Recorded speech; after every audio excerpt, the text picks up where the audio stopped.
Pittsburgh Steelers fans, welcome back to another episode of Steelers Stat Geek. I know some of you all here in the live chat are ready and waiting for this thing to get going.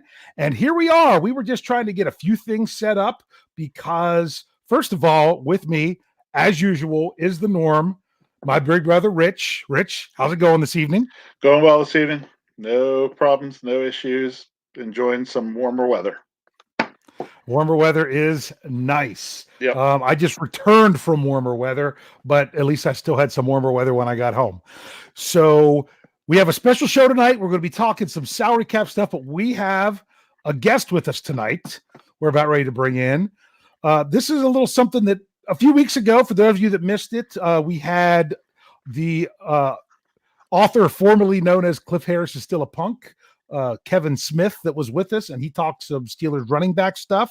We have, featuring for you, another writer from behind the steel curtain. This is a guy that gets intrigued by salary cap issues, both him and I, so we kind of dive into these things, and we both look at it. We just about ready to introduce to you, known from the live chat as Steeler Fan Frenzy with Flip, one Flip Fisher. Flip, do you got us? Yes. How y'all doing? I'm so glad you could join us tonight. You ready to talk Steelers? Absolutely. I'm just really hoping I can follow up the performance that Chisap did a couple of weeks ago, because he was awesome. Love the show. Oh yeah. I mean, he really knows his stuff. I mean, he's a high school coach. He knows he can break down stuff better than anyone that I've ever personally met.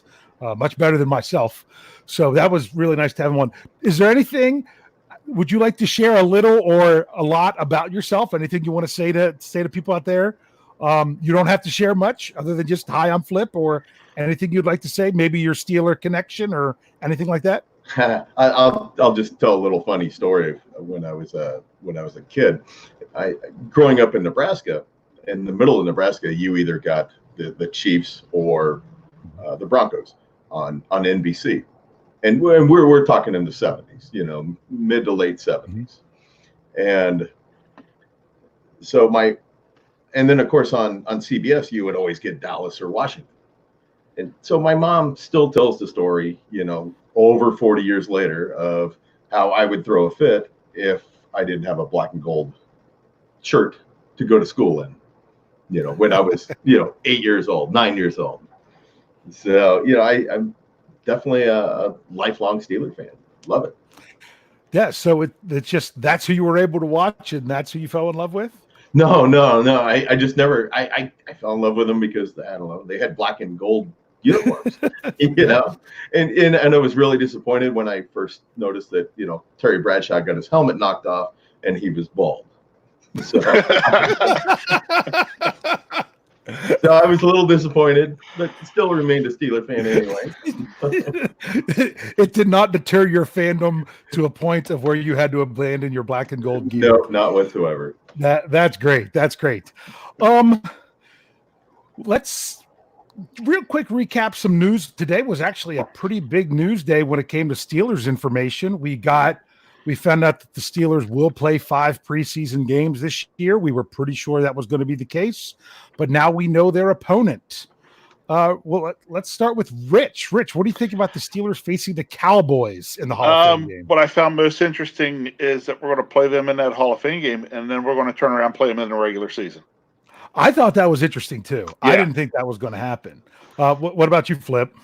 I'm really excited about it. The Hall of Fame game, most starters don't actually start, or even play. Suit up.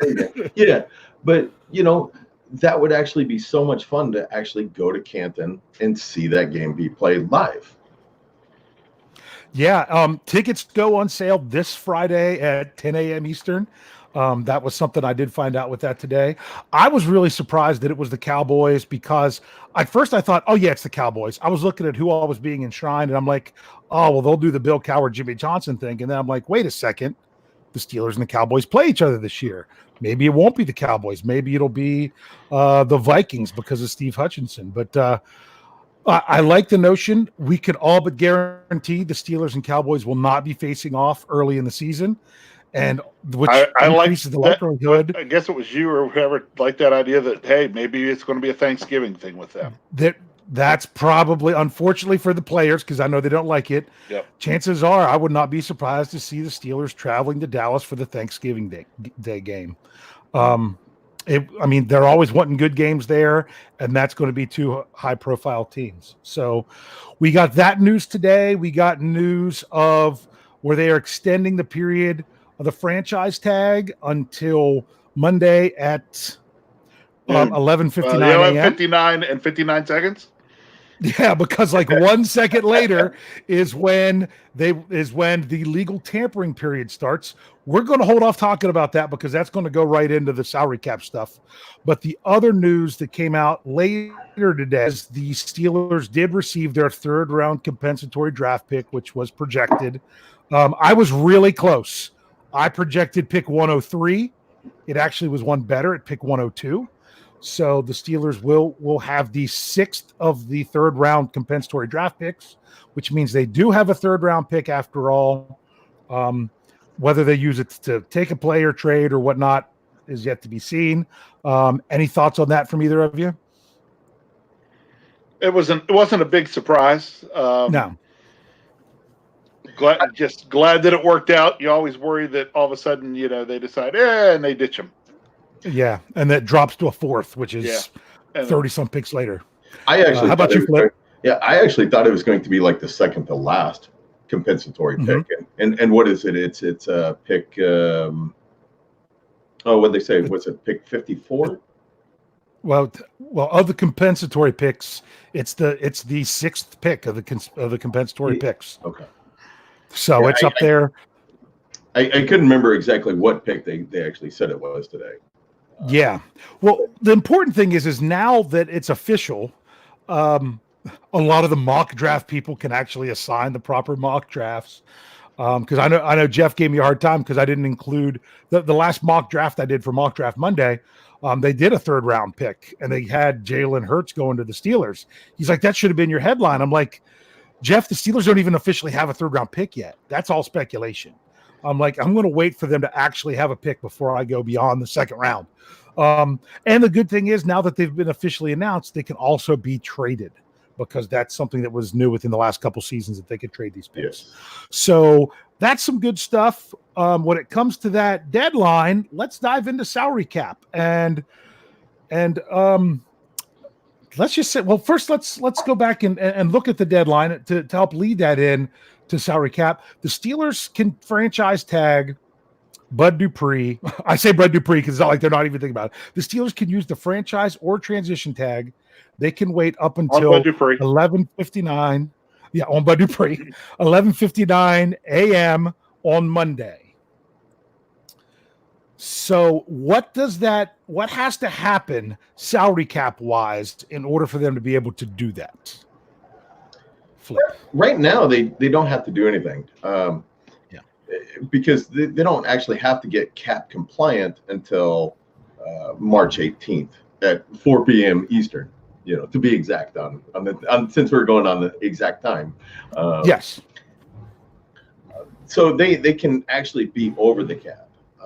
Right now, I believe the Vikings and Jacksonville are actually over the cap, but it doesn't matter to be over the cap right now.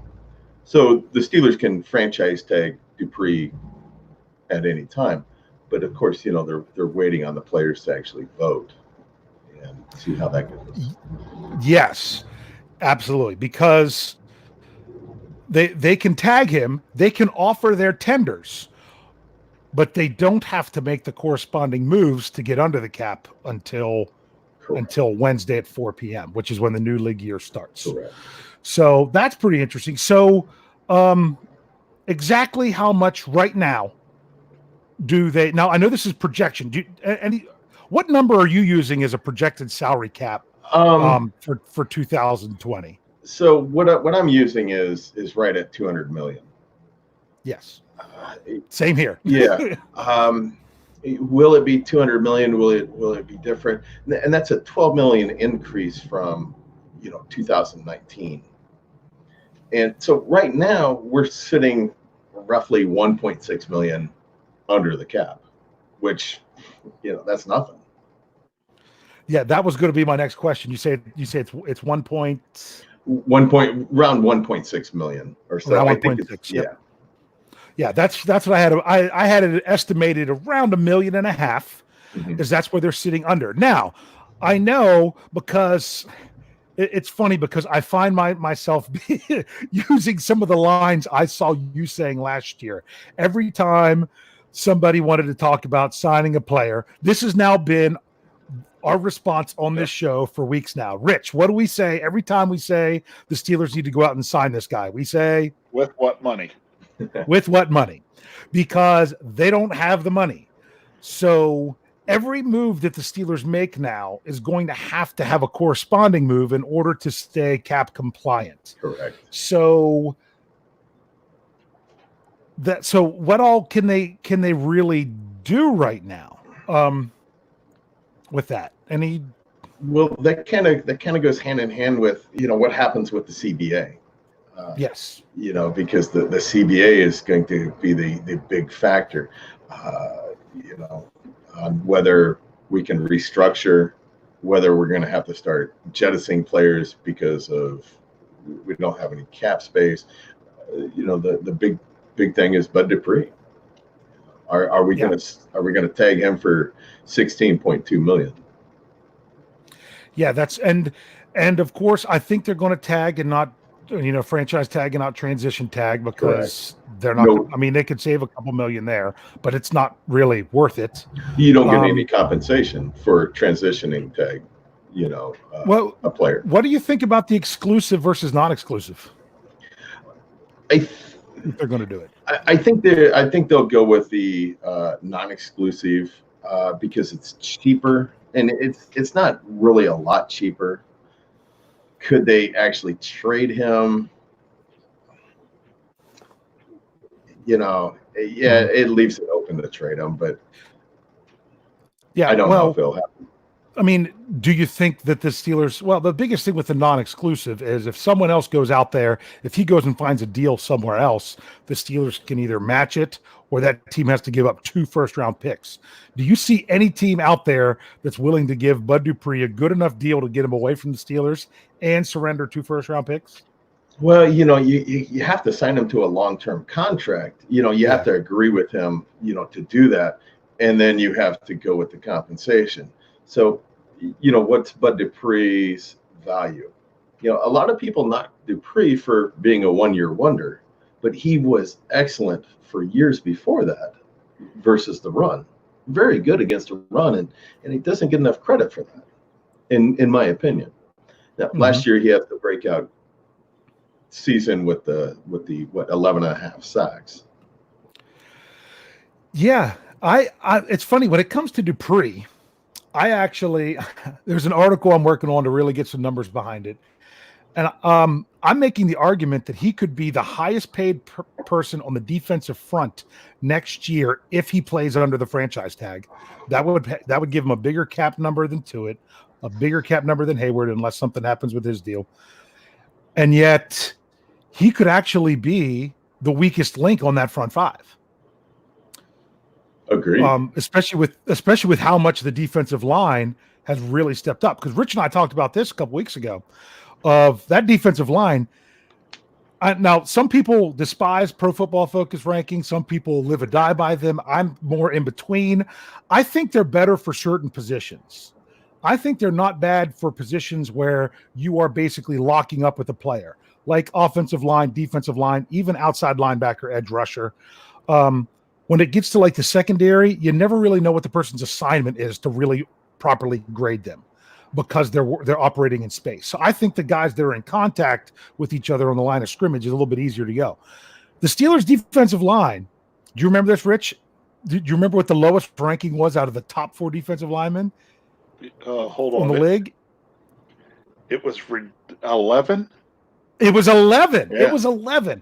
Steelers have four defensive linemen in the top 11 in the league compared to, or according to Pro Football Focus, because it was Cam Hayward at 2. Stephon Tuitt had played enough to qualify, and he was 5. Hargrave was 8, and Alualu was 11. So you're like 4 guys, and the most they can play is 3. So even if you lose Hargrave, and you can find a way to work, if they use Alualu on the inside at nose when the little bit of time they need a nose, or whatever they decide to do there, you could argue that even though he had a great year, Dupree might be the weakest link on that front 5. What do you think about what do you think there, Flip? I mean, and it's nothing against Dupree. It's as much as how good that Steelers front of their defense got. And you're absolutely correct, Dave. When you look at those players, he is the weakest link. But then on the flip side of it is, can we actually get all 5 of them to play a full 16 games? Hargrave's gone. What are we going to do there? Yeah. You can't afford to put that much money at that position. No. Can Tuitt remain healthy for the whole year? Can Cam remain healthy for the whole year? What's going to really happen with Watt? Watt's absolutely a stallion. Yes, but is he going to keep progressing? Mm-hmm. Well, I'll be honest with you. You can only progress so far. Did we talk about this, Rich? Where we're saying, would you take just a repeat performance in 2020 from TJ Watt? Absolutely. I don't know that we talked about that, but Meister's absolutely. I don't need him to. I don't need him to step his game anymore. I'd be happy if he just holds it right where he's at. And I fully agree. There's only so much growth you can have until you've maxed out, and he got there pretty quick. When you put together the kind of year that he had, we don't need him to do any more to make the Steelers better. We need him to do the same thing, and other guys can do some more to make the Steelers better. Yeah, I mean that defense is something, and it's so funny because you're like, man, if you just keep it intact and you can keep Dupree, I mean, even if you don't want to lose both Dupree and Hargrave, but at the same time, I'm really worried about the Steelers breaking the bank for him. Much like I was glad that Le'Veon Bell did not accept either one of the offers that the Steelers gave him, because I felt that they would have been overpaying for him. But that's just me. So, we're going to have to pay Watt. I've talked about how it should be really good timing to get Roethlisberger off the books at the time that you're going to be paying Watt. The only reason you would need to pay them both is if Ben's playing so well that he deserves another year or two. And if that's the case, then that's a good problem to have. But I'm just assuming that they're just going to pay him the last 2 years. And then after Watts, he'll play his 4th year this year. He'll play on his 5th year option. And then there you go. So let's talk cap. What would it take for the Steelers to use the franchise tag on Bud Dupree? What do you see as the possibilities for the Steelers to do? Well, being 1.6 million under the cap and the franchise tag being 16.2 million, the math tells you players got to go, or restructures. Or restructures. Now restructures, that's going to come down to a new CBA. Correct. So first let's play this game. We'll say CBA gets turned down.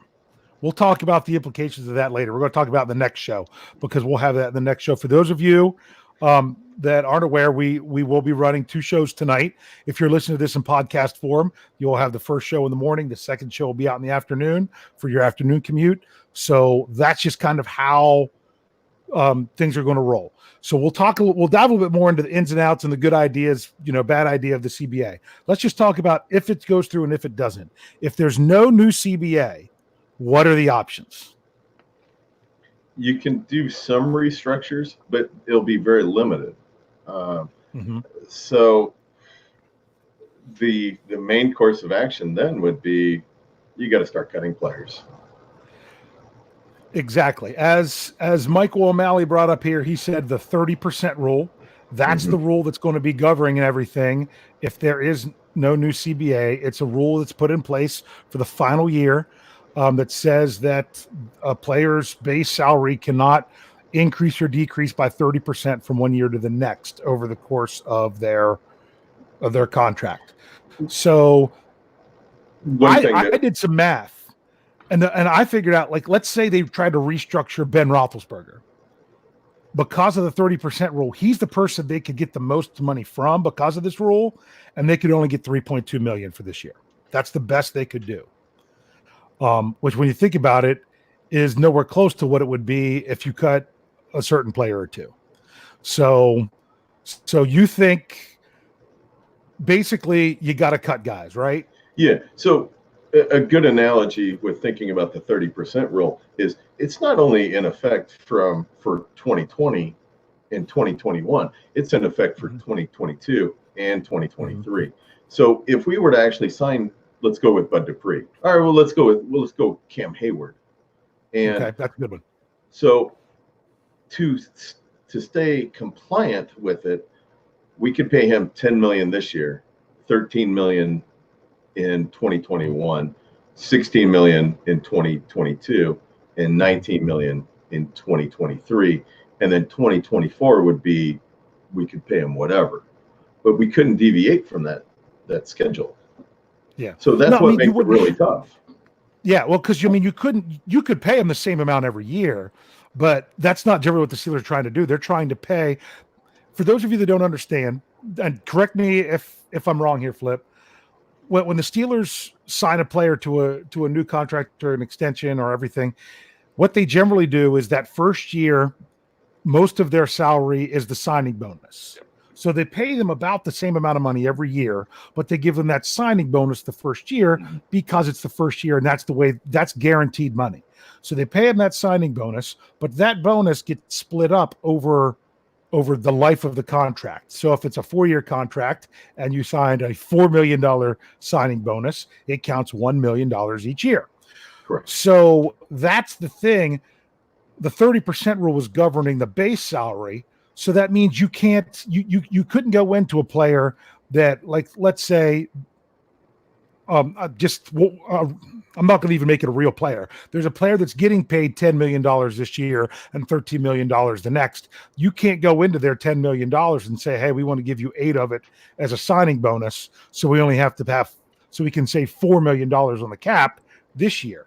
You can't do that because you can't change the base salary to not be within that 30%. Is that correct? Yeah, that's correct. And that's kind of the problem with what's going on right now. If this CBA actually gets shot down, because that's how the Steelers do business. We constantly kick the can down the road.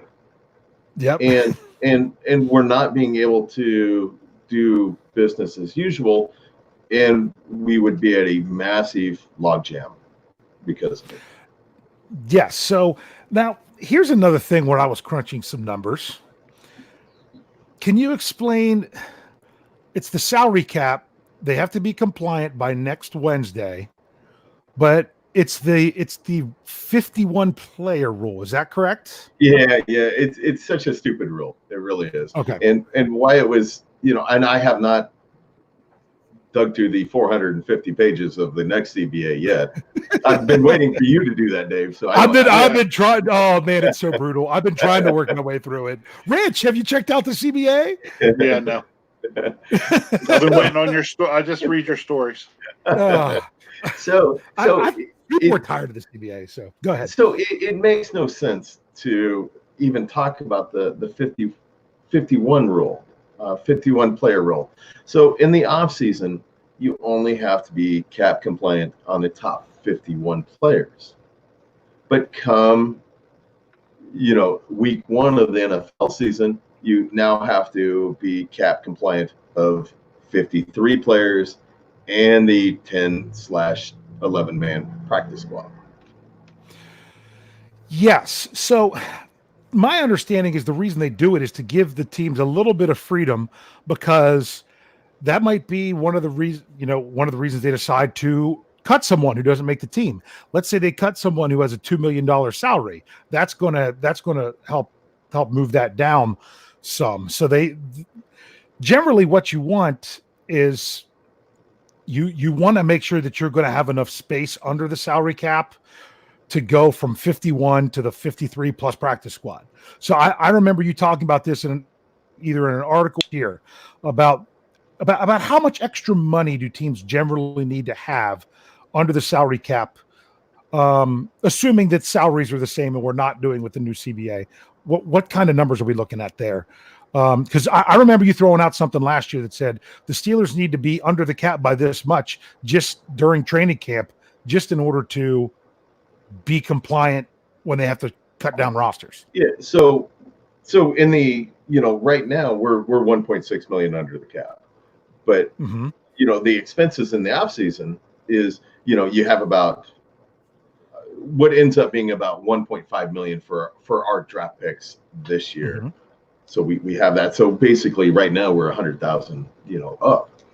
But then you have the 52nd and 53rd player, which right now would be 510,000 each. So you're looking at 1.2 million. And then you have the 10-man practice squad that can be another $1.5 million just with that alone. So there are expenses that were not included yet in the cap. Yes. So now those expenses, that's something the Steelers are going to need to manage, but they don't have to worry about it yet. They don't have to worry about it yet.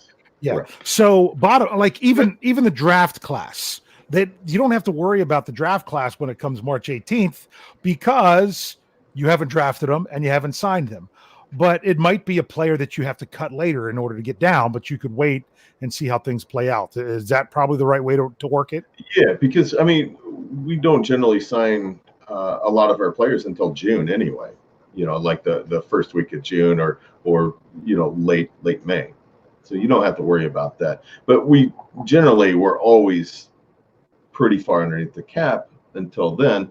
But this year's different. So I don't know what Kevin Colbert and Omar Khan. I don't know what their plan of attack is going to be. Yeah. So now let's do this. Rich, you doing okay? Do you have a question or anything? I know exactly what Colbert and Khan are doing. They're sitting here like this, saying, please pass the CBA. Oh yeah. That's exactly what they're doing. We're one of those teams that are relying on them to pass the CBA. Absolutely. Yeah. So let's say they do pass the CBA. We're not going to go into the specifics.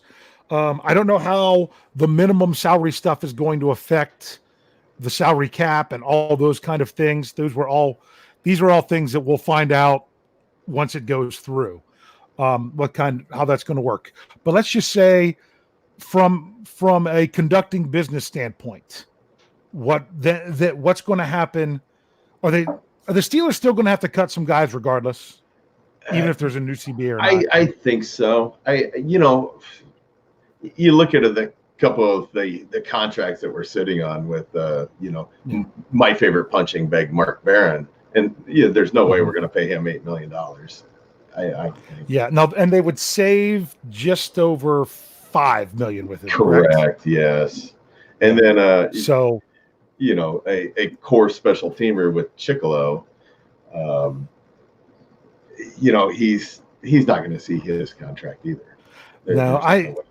I'm still, and I even did the article on this. I still think that was their worst signing last year. I didn't like, but they would have had another comp pick announced today if they would have just let him go to New England. Then you don't want to go down that whole path of the woulda, coulda, shoulda, because if the Patriots sign Chicolo, then they might not even draft Chase Winovich. Who knows where he ends up and things of that sort. So I don't even want to open that can of worms. But Chicolo is $5 million they can save. Barron is more than $5 million they can save. Ramon Foster is $4 million they can save. So now the other thing that I got to remember is that numbers wise that we do that is that with every player they cut, there's an extra. Like, for example, let's say Ramon Foster. Player at the bottom of the list that's got to come up. That has to bump up. So you're talking another $510,000, another basically $500,000 that you're not going to get because that bumps the 52nd guy up to the 51st guy. Correct. So let's say they cut Ramon Foster, they're really only going to save $3.5 million because now the next guy on the list counts. Is that correct? Yep. Exactly. So there's a lot that, I mean, if they're going to try to get, I mean, If they're going to tag Dupree, they got to come up with 15 million. Well, They got 15 million they got to figure out. if you take Dupree, you're really probably, I mean, because we haven't even talked about, the RFA tags yet, the Yes, restricted that was agent going to be the yet. next question. So you got a lot of money, and I'll throw that back to you, to finish off the RFA, and Yeah. then we'll talk really bottom line what we need.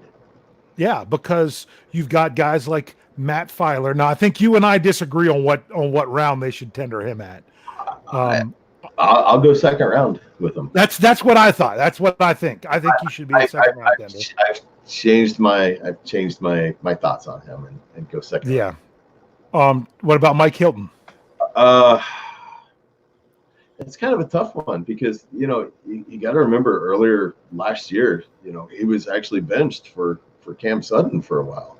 I think it was the San Diego game or wherever they are now, and Yeah.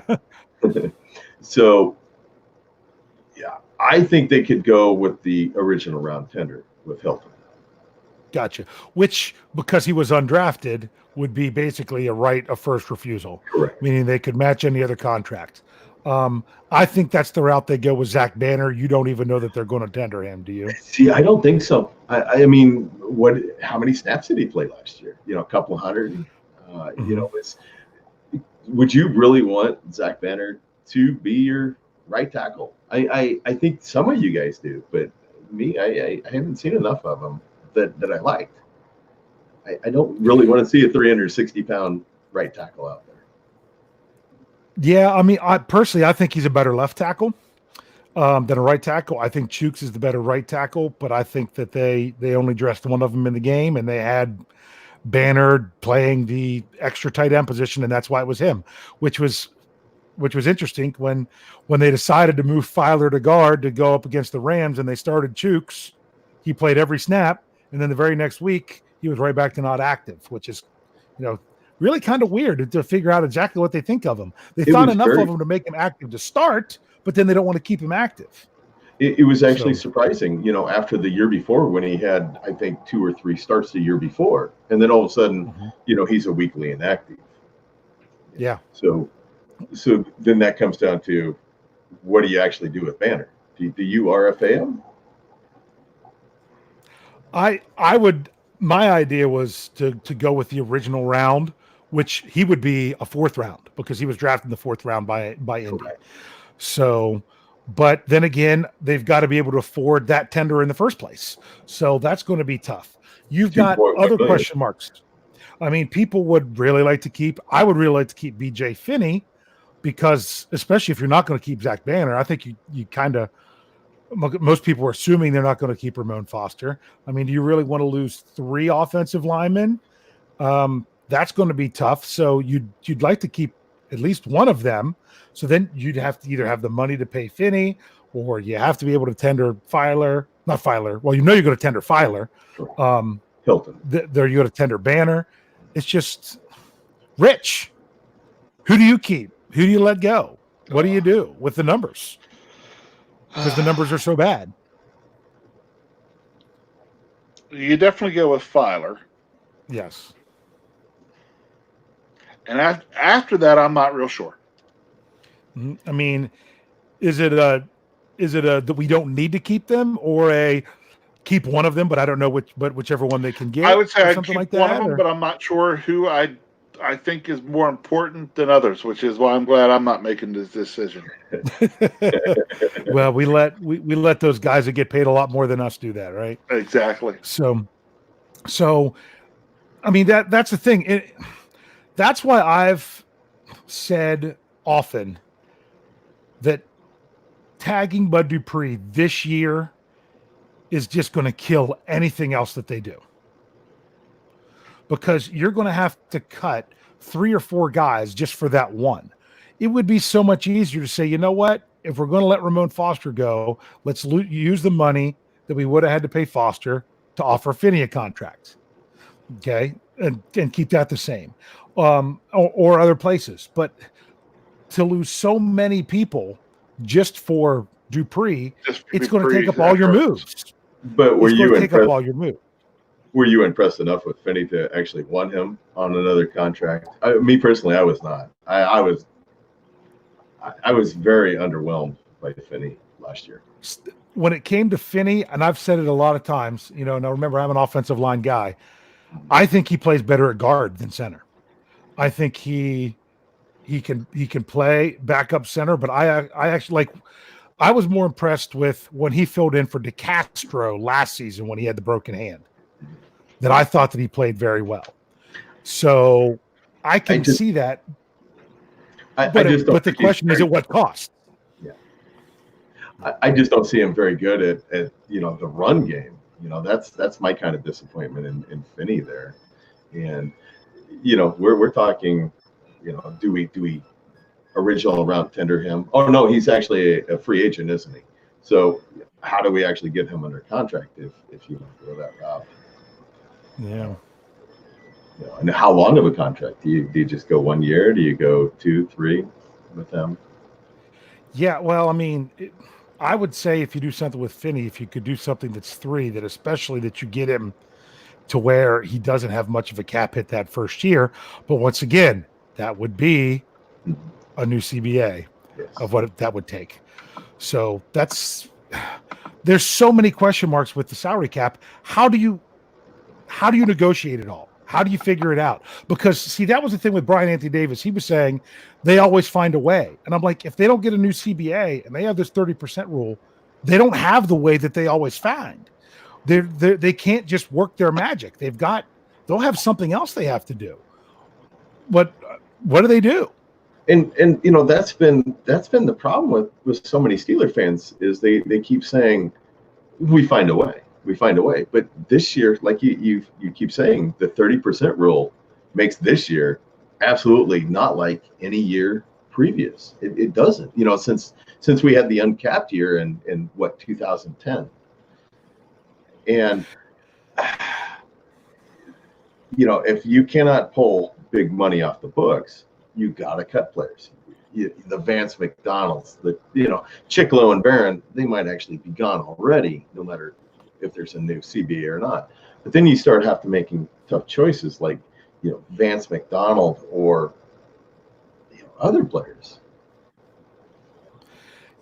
Yeah. So give me your cuts. Flip.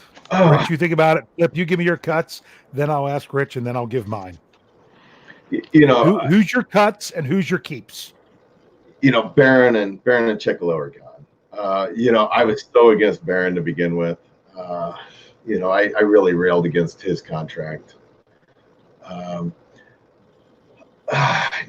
McDonald, I'm going to have to say McDonald's probably, without a new CBA, McDonald's absolutely gone. With a new CBA, I'd put it at 50%. Ramon Foster's gone. I really don't want them to sign Finney, but I'm afraid they're probably going to.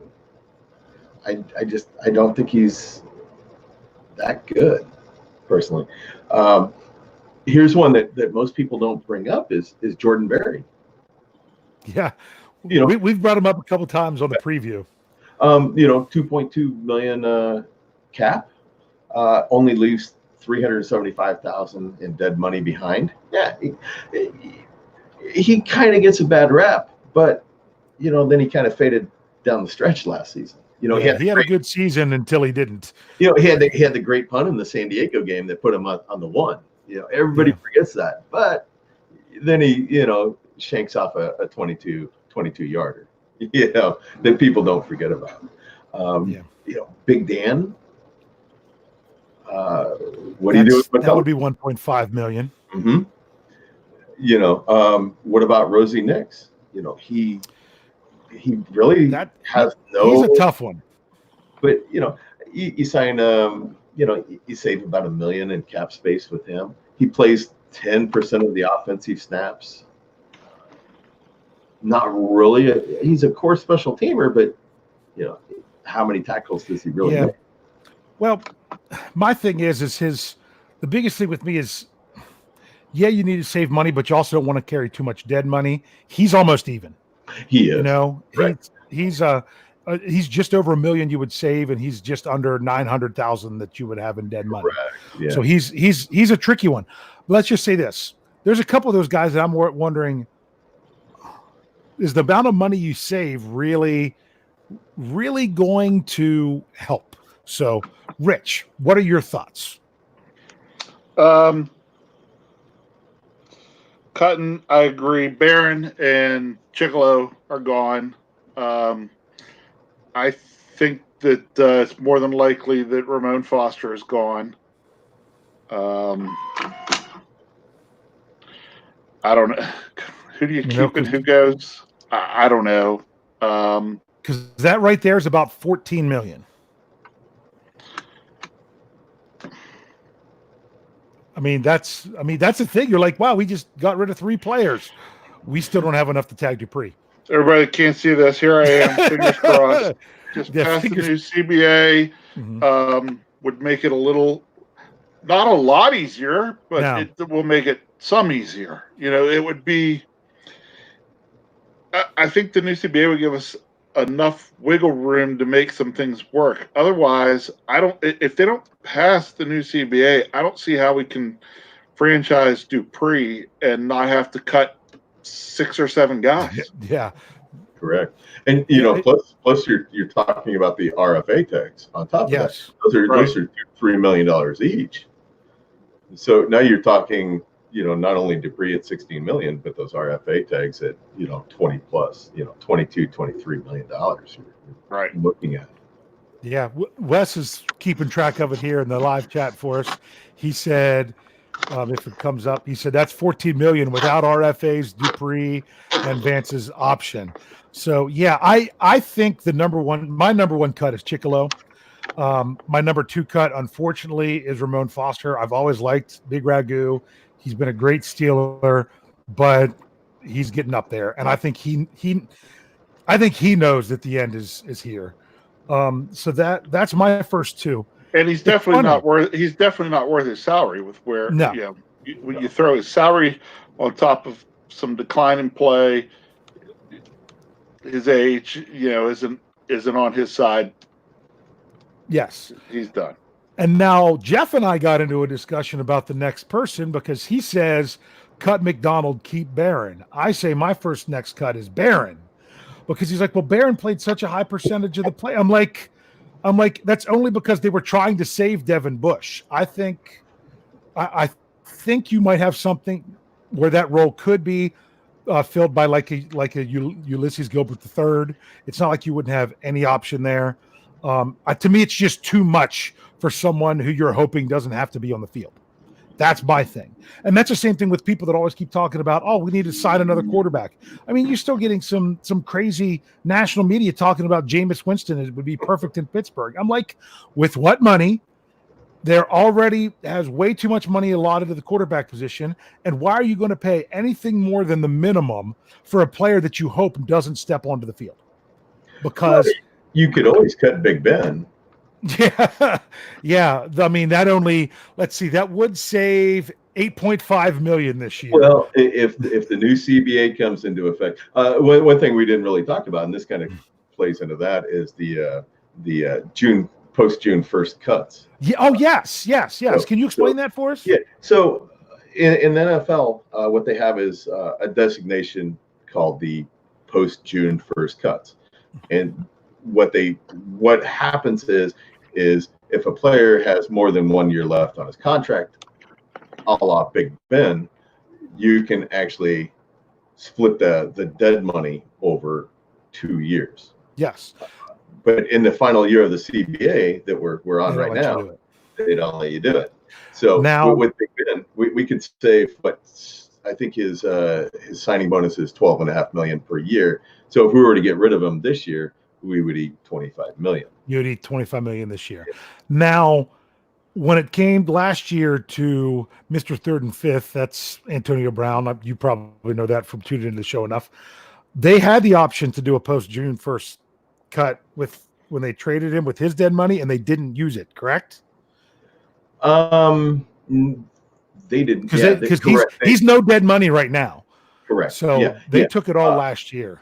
Yeah, and why they took it all in 1 year? Because they knew they were in trouble this year. I guess so. That's the only thing I can think of.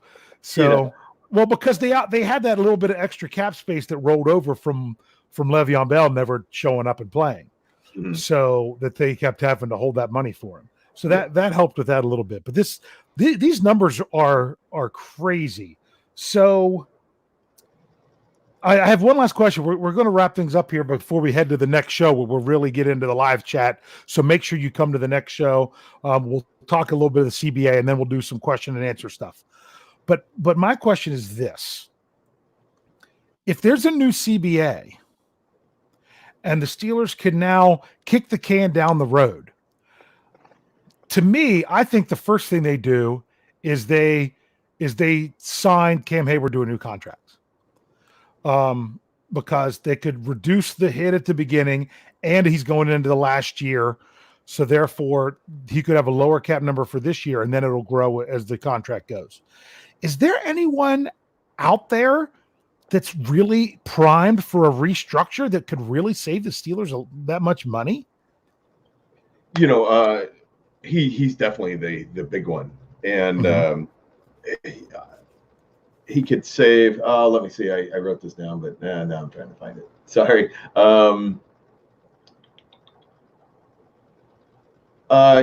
Cam's cap hit this year is $13.3 million.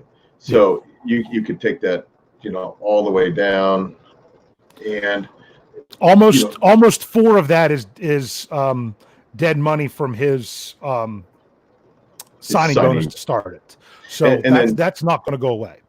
And then, because of being a, almost 10-year veteran, he would be looking at over $1 million of salary, just a base salary. But, so you're still looking at, moving, $8 million into, down the road. Let's say you do a 4-year deal. Yeah, you're going to save a few $1 million, that's for sure. But is there anyone that's... Oh, yeah, Villanueva, because he's coming in his last year. I think Villanueva got kind of a bad rap last year, me personally. So there's people talking about getting rid of him. He's on his last year, and, his last year is $8.4 million. You could go give him a couple-year extension, and maybe it'd be cheap. To it, you could do to it, $5.3 million. This year, you could actually save. Pouncey, which I don't know. I wasn't impressed with Pouncey last year. You could pull. People were. Yeah, you could pull. About $3.5 million. Vance McDonald, $2.6 million. My biggest concern is this: there's nobody on the Steelers team that's under contract beyond 2022, from what I can understand. Is Joe Hayden that far out? Because I can't find anyone that it seems like it would be a really good person to, if there's no 30% rule, to give them most of their salary this year as a signing bonus to kick the can down the road. Because if you don't have enough years, you can't spread it out very well. Like even Ben Roethlisberger, he's got 2 years left. Any money that you take off this year instantly gets added to next year. And do you really want to deal with that next year? Do you want his number being higher next year? Yeah, me personally, no way. Yeah, I think Ben is completely off the table on restructuring his deal. Yeah, I really do. Yeah, absolutely, because to me, you need to have enough years left. And I was honestly struggling to find even where they can, it'd be nice to work that magic, but I don't know that they have a lot of contracts that they could work that magic without signing new deals. I think the new deal is what's going to actually give them some relief, like a new deal for Cam, or like you said, if they did another deal for Big Al. But that's basically it. There's not a lot of options, are there? No, there really is not. And this is the price that the Steelers have paid for kicking the can down the road for so many years and giving Big Ben such a monstrous contract. I expected Ben to get a new deal last year, but I thought it would actually save them cap space, and it didn't. No, I was really surprised with how that worked out. So that's just kind of one of those crazy things. Rich, any thoughts you have on this? I'm thinking that I hope that the Steelers scouts have been out and busy, because this would be the year where some UFAs making the team would be a really good thing. That's a good point. You want your draft picks in there. I mean, some people are wondering, are there any practice squad guys that could come up? But eventually the Steelers are going to hit one of those years or two of those years where everything's going to come back to haunt them, and they're just going to have to reset. Would you say that would be true, Flip, that eventually it's going to catch up to them? I think it's caught up to them right now. Okay. I really do. I mean, when you're talking about having to make a choice between, possibly, I mean, we could really be under the scenario of not franchising Dupree and letting him walk and still cutting 4 or 5 players on top of that. Yeah. And not just random players, starters. Yeah. I agree. I think that it's something, I mean, because there's still people, they're like, and that's the thing that Brian was saying. He's like, we will sign a free agent from another team. I'm like, I don't get how right now. I mean, it's like the devil has come to collect his due. They've kicked it down the road so far. Now, a new CBA would help, but it's still not going to be as much help as we hope it would be. Correct? Correct. Really what we need is the CBA to go through, I guess, kind of limp into 2020 and hope we can, hopefully we can get some restructures, maybe get Dupree under some kind of contract that's favorable to us long term instead of just the franchise tag. And 2021, the big spigot flows with all the new CBA money. But we'll see. Yeah, I mean, I'm going to ask one final question. I got to try to rethink it out to see if I phrase it properly. I'm going to ask. I'll get Flip, and then I'll get Rich, and I'll say this: if this is the year that everything that they've kicked down the road is finally coming back to haunt them, is Bud Dupree the player that you want to have to continue to break the bank for to keep around? Or is he that good enough player that you have to keep him no matter what, even though you've put yourself in this situation? What do you think, Flip? I think you need to keep Dupree. Look how many years we've been trying to get, 2 great outside linebackers. And now I'm going to call Dupree great for 1 year. Mm-hmm. Is he a 1 year wonder? We'll see. But I'm fine at least throwing the franchise tag on him for a year. I think we have to, personally. All right, Rich. I almost lean towards, if you're going to do a reset, this may be your time to do it. And if you do it, even if you get the new CBA, would you be better suited to get the new CBA, go ahead and let Bud go so that you're not kicking the can so far down the road? Even more. Correct. Like, I feel at some point you got to say, we're going to lose a couple of guys who we really wish we didn't, so that we can reset. I'm not saying that I want Dupree to go, but I would understand if the front office made that choice to say, we're going to use Bud Dupree as our reset to try to come back through and get ourselves, I like to call it, back on pace with the salary cap. The only problem I have with that is we have been for a year, maybe two. We're already going to lose Chiclo. How do we? We don't have a first round pick.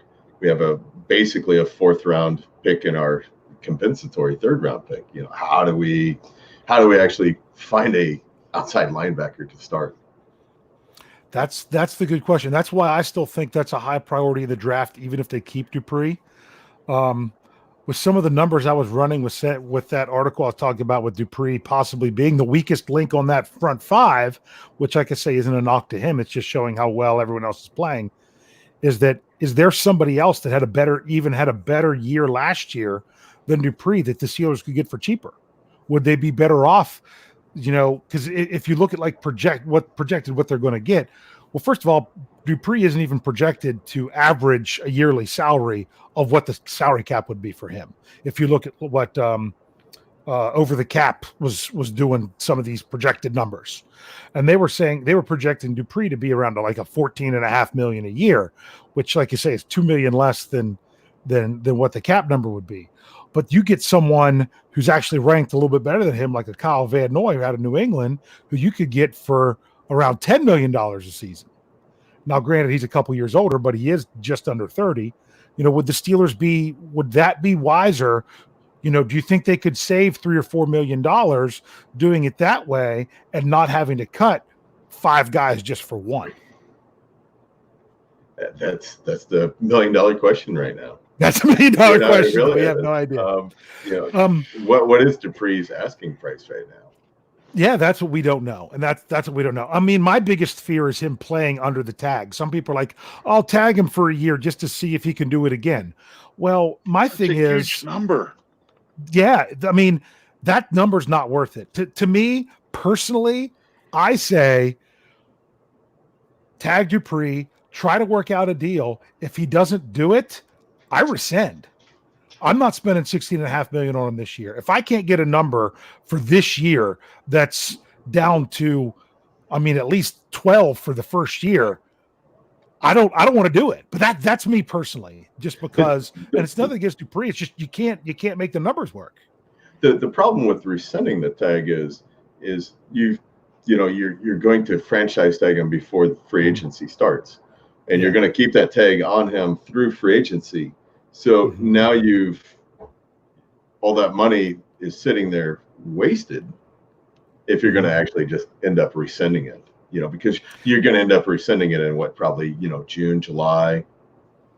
Well, I actually was wondering, because of the whole uncertainty with the CBA, are you going to see whether it's the Steelers or someone else franchise someone, and then when they actually get their numbers, turn around and a week later have to rescind it just because of needing to be, cap compliant or things of that sort?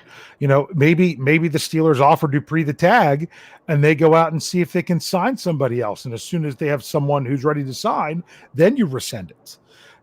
I don't know that that's the way they want to do business and want to be known for doing that, but these are all possibilities, like the tag and trade. There's so many possibilities, and they're all really tough to make work with the numbers.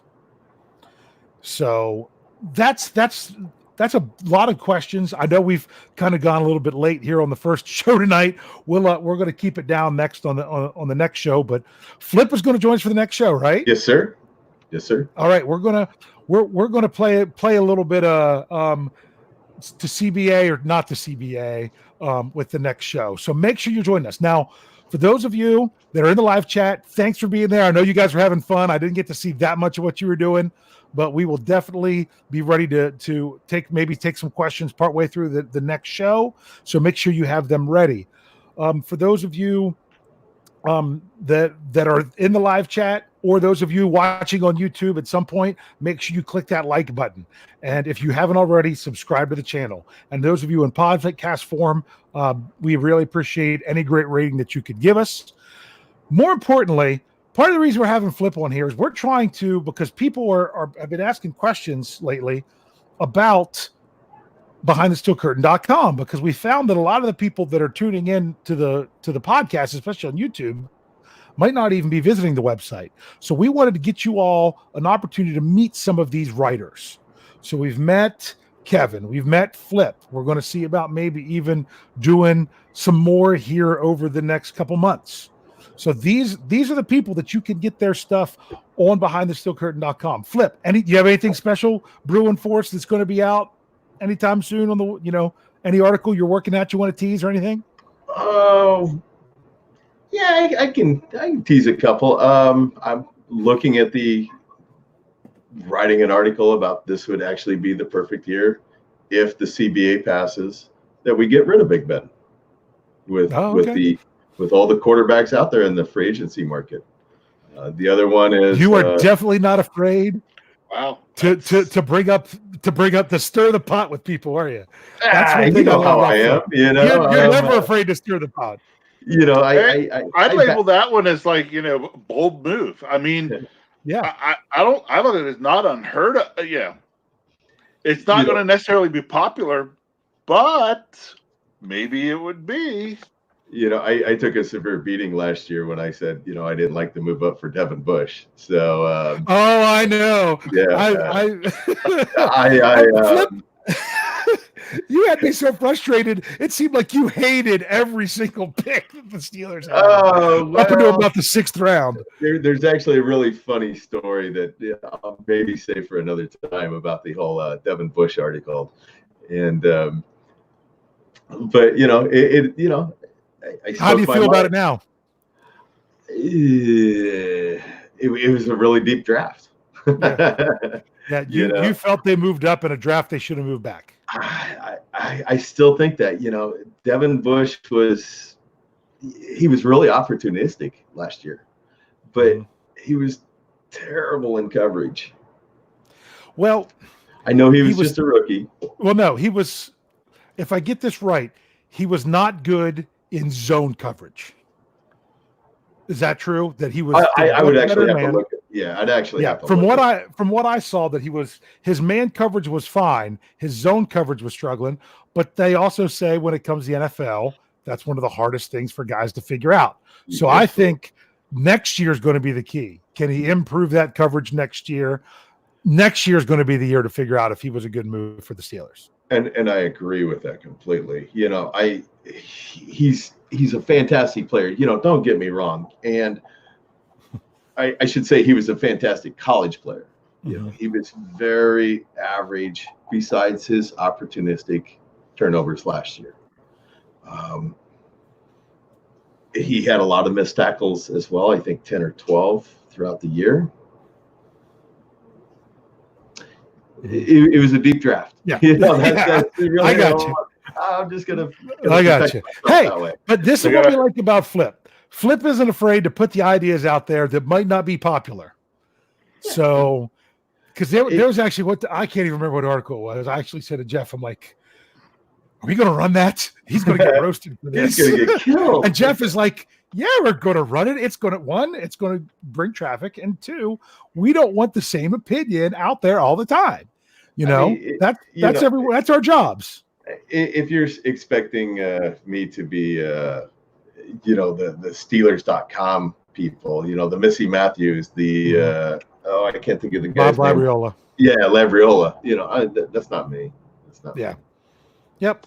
So, all right. Well, hey, we've got to roll. We got to wrap this one up because if we're going to get on to this Q&A, Rich, anything else you want to say No, let's get to the Q. You want to go to the Q&A? Get to the Q&A.